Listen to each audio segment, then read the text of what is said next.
Before I start this video, I do want to say I will not be including Fallout 4, Call of Duty Black Ops 3, Halo 5, or Star Wars Battlefront. We all know these are going to be big releases. I don't really need to tell you that. Now, let's get started with the video. Number 6, we do have LEGO Marvel The Avengers. This game is going to take on the storylines from the first Avengers movie as well as the sequel Marvel or Avengers Age of Ultron. You're going to be able to play as all the characters from the Avengers and actually some of even the lesser known ones. So I think they're incorporating some Agents of S.H.I.E.L.D. characters because you got that girl from Agents of S.H.I.E.L.D. and just a lot of the characters from Agents of S.H.I.E.L.D. This is going to be a massive game. I think it's going to be, I think in an interview they did say it's going to be one of the biggest LEGO games to be released so far. And it's actually going to feature a nice big open world to play in a lot of areas other than New York City like we saw in the other Marvel game, but this one's actually the Avengers, which is kind of cool. But yeah, I don't know, I think this game's something to be really excited for. The LEGO games have totally stepped up their quality over the past few years, so hopefully this September is rocked by LEGOs. XCOM really made a name for itself with its permadeath system, as well as the absolute success of its first DLC and only DLC, XCOM Enemy Within. That was regarded as one of the best DLCs in the past 5 years or so, and really set a model for everyone else. Now that we have XCOM 2, you pick up after the events of the DLC. You are now a rebel and part of the resistance, and taking the fight to the aliens. In XCOM 1, the aliens always attacked you, they were invading Earth, but now it's actually shown in some of the demos that we go to their planet and you actually get to surprise attack them, and it really just mixes up the whole gameplay style a lot. There's a lot of minute details that are changed around in XCOM 2, but it actually changes the whole game itself, which is kind of weird, but as well, it is a really cool game. It's obviously going off the XCOM system, which has worked well so far. So let's look forward to XCOM 2. The Tomb Raider reboot has seriously breathed new life into the series. The previous version boasted a whole plethora of new graphical enhancements over previous games, as well as this one's actually doing the same. It is a very beautiful game, as you could tell from the trailer, which is almost all in-game footage, a few cutscenes in there, but still some pretty nice footage, as well. It is actually one of the few remaining good stealth combat games. So you do have the option to play this game actually completely stealthily, while you also have the option to kind of go a more running gun stealth slash combat approach. All around, it's a really cool series. They're enhancing the Tomb Raider aspect of it, as they're adding a lot more tombs to the game that you could explore and interact with and do kinds of all cool things in there. All around, should be a pretty cool game. Pretty excited to play it.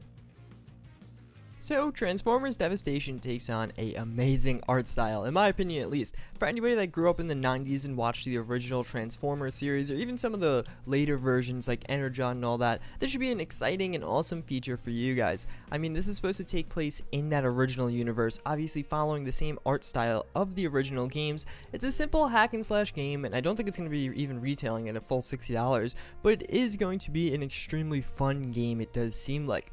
You can play as all of the major Autobots that we did see in the TV series, and all around take on Decepticons, do some quests, as well as, you know, beat them up, transform, and all that fun stuff. Rainbow Six Siege is actually the only original IP on this list, and I think it really deserves its spot. It's a very unique game, which I think is fun. It takes a lot of notes from kind of games like Counter-Strike and maybe even a little bit of Battlefield.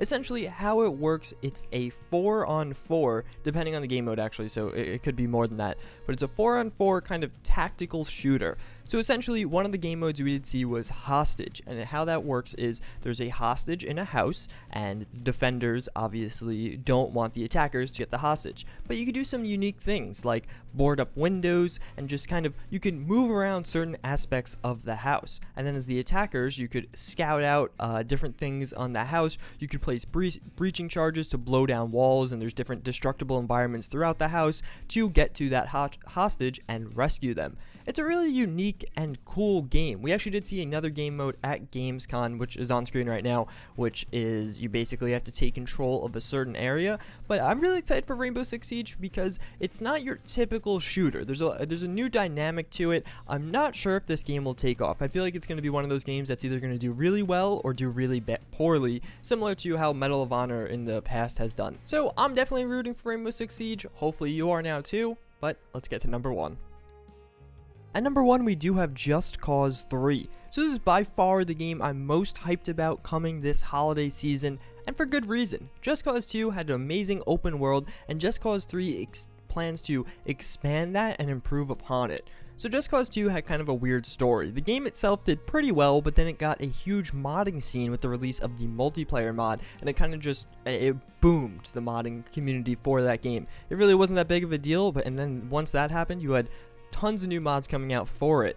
So with Just Cause 3, they are planning on actually integrating mod support from release. On top of this, with a pretty good game and some pretty good, it doesn't have the greatest story, but it's a fun game to play. You could blow everything up, you could tether cars together, you could destroy some environments. Just Cause 3 is just going to be a fun game to blow time on. I'm not too worried about the story on this one. I feel like they don't have a lot to get wrong. It's very easy for them to just get this game right and make it fun to play. That's why I'm most excited for Just Cause 3 out of all these games. As always, I hope you guys did enjoy this video, and I hope to see you all next time. Later.